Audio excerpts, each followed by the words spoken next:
Iran के Natanz एटमी अड्डे पर हमले के बाद अब रूस भड़क गया है और रूस ने नतांज साइट पर इंटरनेशनल असेसमेंट की भी डिमांड की है। रूस ने धमकी दी है कि एटमी ठिकानों पर हमला सभी खाड़ी देशों को तबाह कर सकता है। तो इधर ईरान के राष्ट्रपति ने मुस्लिम देशों को एक साथ लाने का एक बड़ा दांव चल दिया है। ईरान ने खुलासा किया कि उसने तुर्की और ओमान पर हमला नहीं किया। ऐसे में सवाल खड़ा यह हो रहा है कि इन देशों पर मिसाइलें आखिर दागी किसने?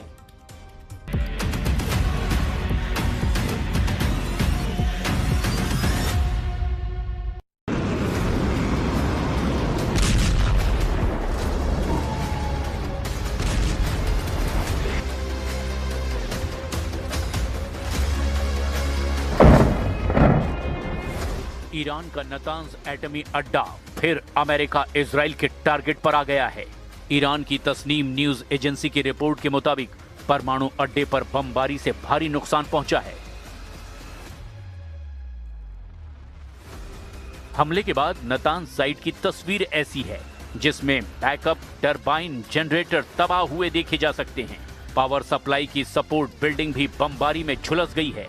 अमेरिका इजराइल के हमले में नतांज साइट का इलेक्ट्रिकल सबस्टेशन जलकर राख हो गया है। जंगी जेट से ड्रॉप किए गए बमों ने नतांज अड्डे के पायलट फ्यूल प्लांट को भी बर्बाद कर डाला है।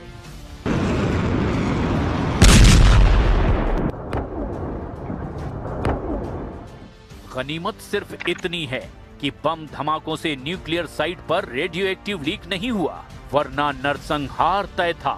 एटमी अड्डे पर हुए हमलों के बाद बौखलाए ईरान ने अंधाधुंध मिसाइलों की बौछार शुरू कर दी। ईरान की मिसाइलें यरूशलेम के वेस्टर्न वॉल और डोम ऑफ द रॉक कंपाउंड के करीब फटने लगी हैं।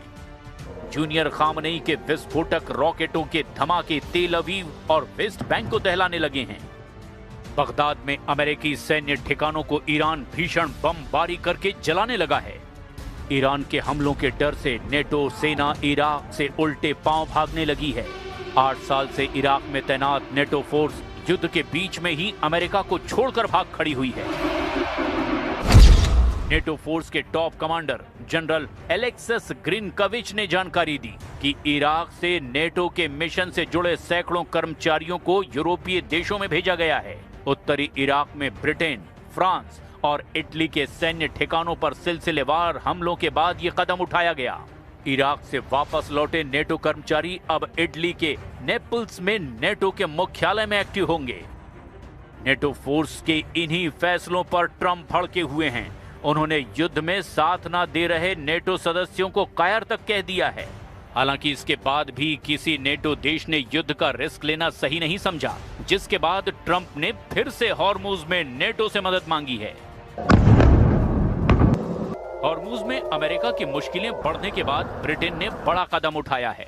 प्रधानमंत्री कीर स्टारमर ने अमेरिकी सेनाओं को ब्रिटेन के सैन्य अड्डों से ईरान पर हमले का लाइसेंस दे दिया है। अमेरिका अब RAF फेयरफोर्ट और हिंद महासागर के डियोगो गार्सिया बेस का इस्तेमाल हॉर्मुज स्ट्रेट में डिफेंस के लिए कर पाएगा। युद्ध का एपिसेंटर अब स्ट्रेट ऑफ हॉर्मुज बन गया है, जहां ईरान सब पर भारी पड़ रहा है। लेकिन ट्रंप हॉर्मुज स्ट्रेट पर कंट्रोल का मिशन शुरू कर चुके हैं। अमेरिका ने अपने सबसे विध्वंसक हथियारों को वॉर जोन में भेजना शुरू कर दिया है। ट्रंप ने बॉक्सर एम्फीबियस रेडी ग्रुप और 11वीं मरीन एक्सपीडिशनरी यूनिट को हॉर्मुज पर कंट्रोल के लिए भेजा है, जिसके साथ USS पोर्टलैंड और USS कॉनस्टॉक ट्रांसपोर्ट डॉगशिप भी भारी भरकम हथियारों को लेकर पहुंचे हैं। इन तीनों जहाजों पर 4000 से ज्यादा मरीन्स और सैनिक तैनात हैं। USS बॉक्सर पश्चिम एशिया पहुंचकर USS त्रिपोली से जुड़ जाएगा। USS त्रिपोली पर पहले से ही 2200 मरीन्स तैनात हैं। अब ईरान के पास कुल अमेरिकी सैनिकों और मरीन्स की तैनाती 8000 के पार पहुंच गई है। ट्रंप को पता है कि हॉर्मुज में ईरान को हराना आसान नहीं। हालांकि वो दावा कर रहे हैं कि इसके लिए उन्हें कई देशों की मदद चाहिए। It's a simple military maneuver. It's relatively safe, but you need a lot of help in the sense of you need ships, you need volume. And NATO could help us, but they so far haven't had the courage to do so. जिस तेल root को block कर Iran ने America की हेकड़ी गुल कर दी है, वहां कब्जे के लिए ट्रंप ने जिन हथियारों पर भरोसा जताया है, उनके नाम भी जान लीजिए।